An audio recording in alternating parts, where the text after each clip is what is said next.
Who? This motherfucker right behind me. Don't trust him. I don't want to leave all together. The last time I played a BTR map, I was leaving late. Some motherfucker shot me right in the back. Okay, I don't well, trust anybody who brings a stitches. it's funny that I'm free loadout, so I also have a Stitcher. No, they're fine. He's got a kettle also. If you really want to be at like,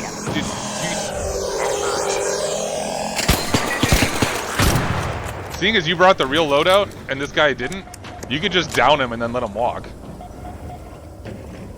Yeah, why don't he shoot you in the ass?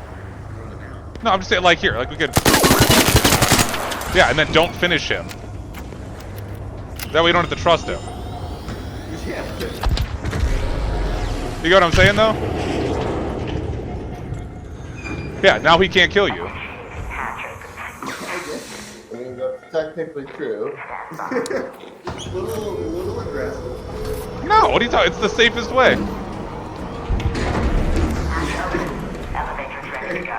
It's the same elevator ride down. So Yeah, yeah. GG, guys. Now everybody feels safe.